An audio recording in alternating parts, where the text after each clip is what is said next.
To se nakupilo, no. Jo. Nakupilo, pičo!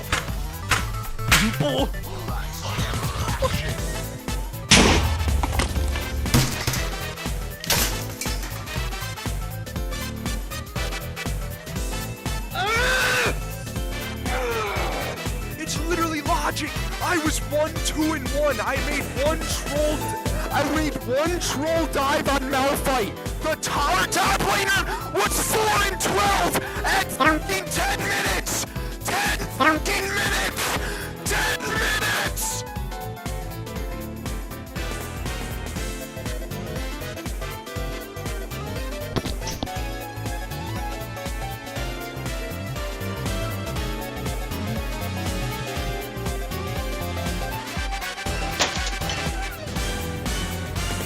What you just witnessed is the usual reaction League of Legends players have when playing the game. Rage like that is most common for users as well as an undeniable hatred for the game itself. So a lot of players despise the game, but still play. That prompts the question, why is League of Legends so hated? Now, there's a lot to unpack here, so you want to take a small moment to grab a snack and some water, now's your time. All good? Good. Now sit back and join me into this dive of why League of Legends is so hated.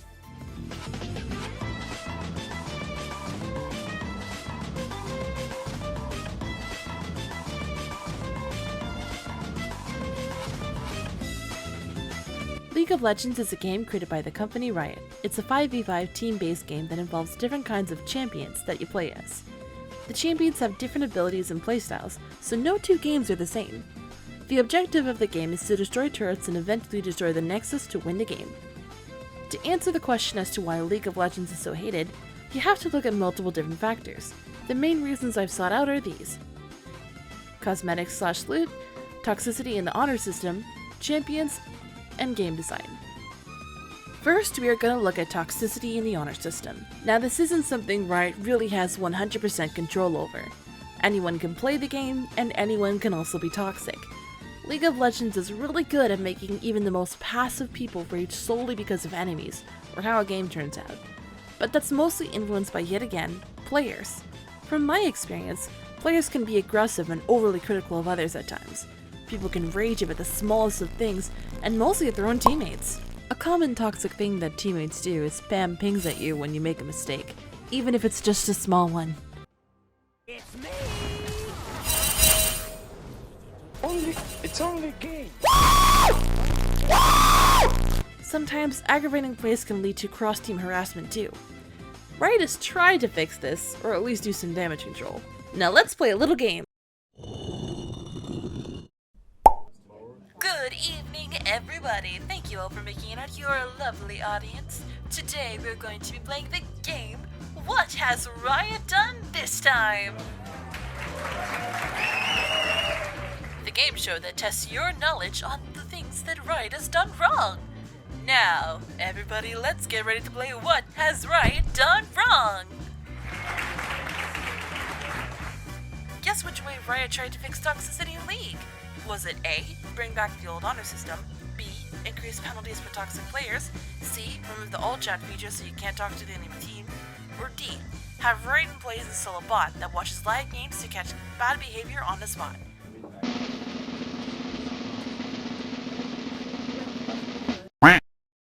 That's right. Riot decided the best way to decrease toxicity in League of Legends is to remove the ability to talk with the enemy team. They believed that cross-team chats were the most toxic, and the solution was to remove cross-team chats. Due to a lot of backlash, Riot has actually reversed this decision. Probably for the better, considering removing all chat was only part of the solution. Like I said earlier, a lot of harassment comes from your own team. It can be hard to work with strangers, especially when they are yelling at you like they know better than you. Sometimes it can be bad, but it's not always the case either. You can sometimes run into really nice people and have a great game, but it can be pretty rare. Now, in one of the options I mentioned the old honor system. I believe it could be a good way of combating toxicity. The old honor system was leagues better, as it gave you 4 chances to honor people after the game was done, 3 for your team, and 1 for the enemy. Currently, League of Legends only lets you honor one of your teammates once, and for the enemies, nothing. In the old honor system, you could honor your teammates 3 times, which is pretty cool. But you could also honor an enemy, which is amazing! Imagine you just finished a match, it was a tough battle that could go anyway, but your team loses. Not that great, but someone on the enemy team thought you did amazing and honors you. Mood lifted.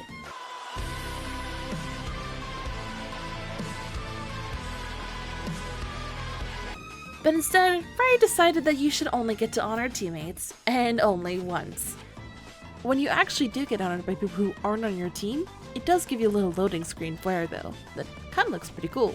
Now I'd like to introduce Twitch streamer WhatTheHay for a couple of points on toxicity in League. Alright, so how long have you been playing League of Legends? We're on season 12. I started playing end of season 3, so almost 9 years. What are your experiences with toxicity in League?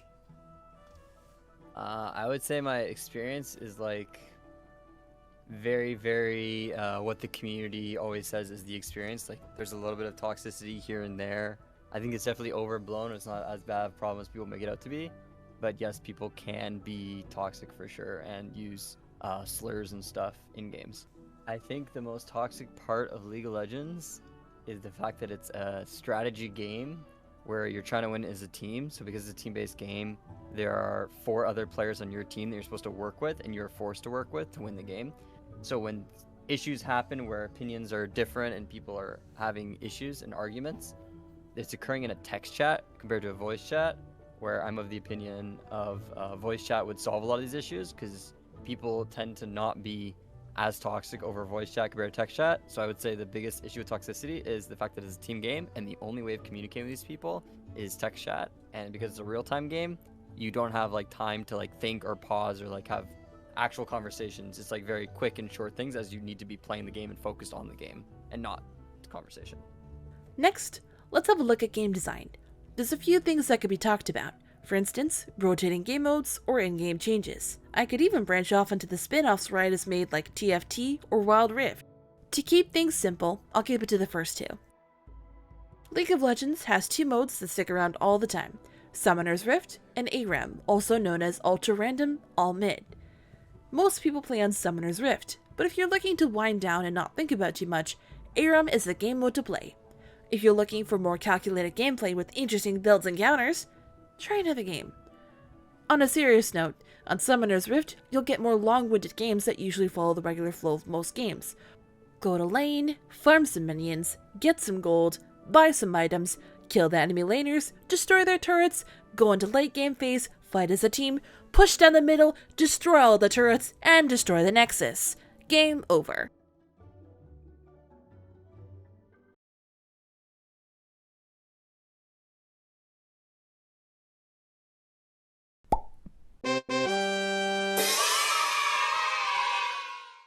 League of Legends used to have other game modes like Dominion or Twisted Treeline, but they were removed due to not being as popular. So instead of having a lot of fun game modes to choose from, you can now only play 2. But you're more than likely to play Summoner's Rift only, so it really only feels like 1. Sometimes League will feature new events that come with special game modes, like the ones released during the Star Guardian event or the Space Odyssey event. Both were similar, but a viable change from the regular gameplay of League of Legends, featuring a wave-based system that had you fighting off different enemies, not other people though. Although, since they were there for such a specific thing, they couldn't stick around. Although, it couldn't hurt to add a lead-specific game mode like that. They also decided to try out new game modes, like their new biggest mode Nexus Blitz, aimed to be a way to play League of Legends in as little as 20 minutes. But with interesting mechanics and a small map to add. While everyone loved it, and hoped for it to be a permanent game mode, Riot decided to add it to the roster of rotating game modes. Rotating game modes come out every once in a while, usually during an event for a skin line. Game modes can vary from All for One, Ultra Rapid, All Random, or ARUF, Nexus Blitz, and their newest edition, Ultimate Spellbook. All of these game modes are really fun, but only come around every so often. When they aren't around, you only get Summoner's Rift and ARAM, which are bland in comparison.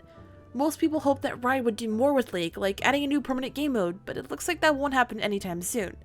It honestly feels like Riot is doing the bare minimum when it comes to adding things to their games. Any game mode they release with usually falls prey to the rotating game mode cycle. Now for game changes with their main game mode, Summoner's Rift, they made a major update a few years ago that changed the game quite a bit. the game was released with an all-new shop, and when that happened, boy, was I and quite a few others mad. The game changed so you couldn't buy duplicates of items, made items into mythics, added items, took them away, and changed the look of the shop entirely. It was a huge change, and not a lot of people responded to it very well. It felt like the one aspect that could make the game good was taken away. You couldn't do as many crazy builds because you couldn't buy repeats of items.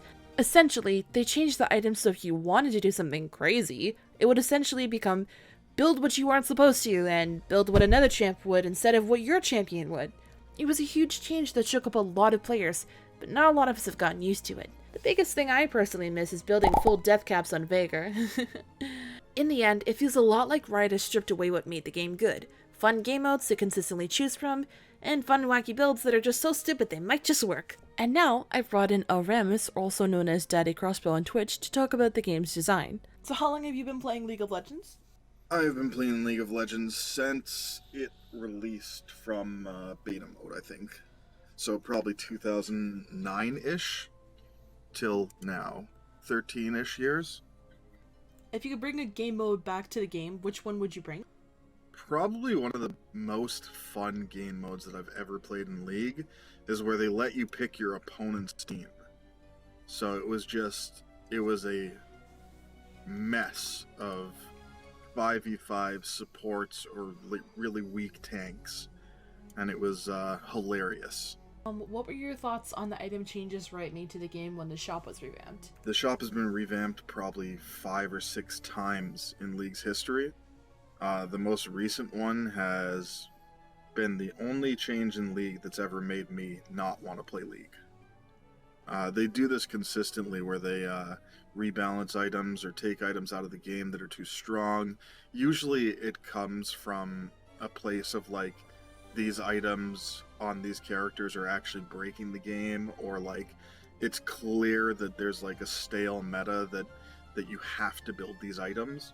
But this time it just felt like it was out of malice, where they took all of the tank items and they reduced all of the stats on all tank items, and then they created 10 to 20 new damage items, including anti-tank items, and they threw those in the games without allowing the tanks to have anything to recover with.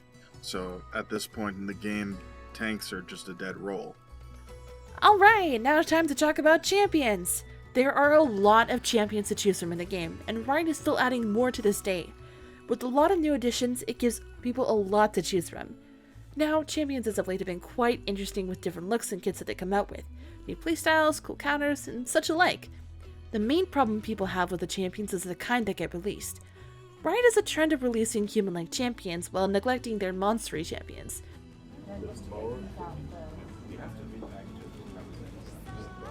Hi there. Ew! Riot. Do something! All the new champions are nothing more than muscled, hot, and perfectly normal-looking humans. They have an amazing design team, and it feels like it can be wasted trying to make perfect-looking people with perfect faces and perfect bodies. Nothing wrong with that, but if it's all that League does, it's not the most fun. A common problem people find is with the girls. They all have the same faces and the same bodies. While Riot has done some work to break up that norm, the real way they could break up the norm is by releasing a new monster champion. They have shown that they can have some real potential with making monster champs too, but every single champion we see ends up being a human or humanoid. They'll get close to making a monster, but end up making them look like a human in the end. It's like they made a human first, but tacked on monster features in the end, like with Lilia or Nico. Even when it comes to cosmetics, human champions get more skins than monsters, but I'll talk about that more later. Now when it comes to abilities that these champions get released with, a problem facing modern champions is complexity.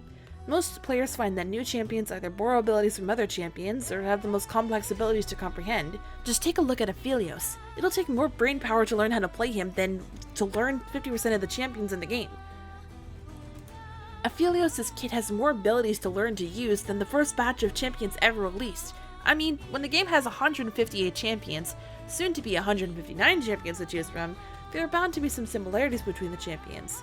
So that begs the question, should League of Legends keep making champions, or take some time to improve the ones they already have. If you ask me and many others, we'd probably say take the time to improve the current champs. But what sells more? Something you've already seen, or something brand new? The answer is rather clear, at least to Riot. Nothing is more important to Riot than money. We're here to remind you about possibly life's greatest joy of all. Money! So that's why they release hot, new-looking human champions rather than monsters. Because beauty sells. But if Riot took the time to update the old champions, give them new models, new voice lines, and maybe new updated abilities, the game would be a lot better, and maybe those champions would be played more.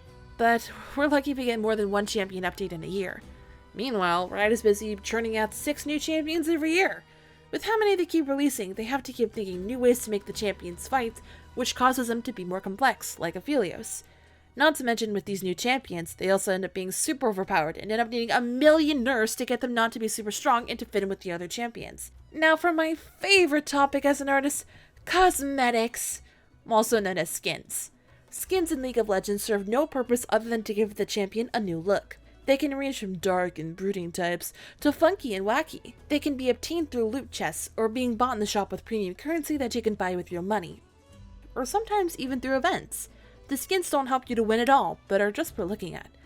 Some of the skins available can be really beautiful and amazing. Some can even be high enough quality that they can change more than just the look, but also the animation and voice lines, with the legendary skins and the also very high-end ultimate skins. Now, with something that is purely cosmetic and doesn't impact gameplay, how could anyone hate the game because of that? That is a good question. The reason can be because of who gets the skins and how they end up looking. Now, as mentioned previously, Riot has been favoring beautiful, human-like champions over monsters. It's clear that Riot won't give monster champs as many skins as they do human-like champions, and it's honestly kind of sad. Imagine you love a monster champion, and you want to get cool skins for them, but they only have 2 skins to choose from. Meanwhile, then with every new skin release, Ahri, Lux, or Ezreal get new ones, when they already have so many. So many cool concepts exist but go to champions who don't need new skins. It's a waste to see how many fun concepts are given to human-like champions while monster champions patiently wait for their turn. When they happen to luckily get a skin, they end up changing them to look more human and pretty, like Arcana Xerath. Oh no, he's hot! Just take a look at how he didn't have a face before, and now he's a pretty anime boy. Even for ultimate skins, the most expensive ones in the game that don't come out very often, have fallen prey to the beauty sells market plan. Out of all 6 that have been released, the majority have gone to beautiful human women, while only 2 of them have been given to males. It would be really cool to see a monster get an ultimate skin, but it's more than likely going to go to a pretty girl instead. Riot is constantly getting new skins. Pretty much every month you'll find a whole batch new skin. That's mostly because of Tencent, a China-based company who owns Riot, that pushes Riot to produce more skins to rake in money. It's probably the reason why they give more human-like champion skins, as beauty is a big thing in China, and monsters don't usually fit into that standard. Overall, with how things have been lately, there is a small hope for things to change. With the new champion Renata being released, she's a bit older and she has some muscle. It's not the typical beauty standard, but she is still quite beautiful, and interesting to look at. Here's to hoping Riot plans to change League of Legends for the better. And now I've brought in my friend Roland to talk about cosmetics in the game. So how long have you been playing the game for? So my name is Roland, and I've been playing for about 5 years now. And what do you think about the current state of cosmetics in League of Legends? So I feel like they clearly want to target an audience, which is clearly young people and mostly pervs, with those inhumane body proportions on females and anime boys.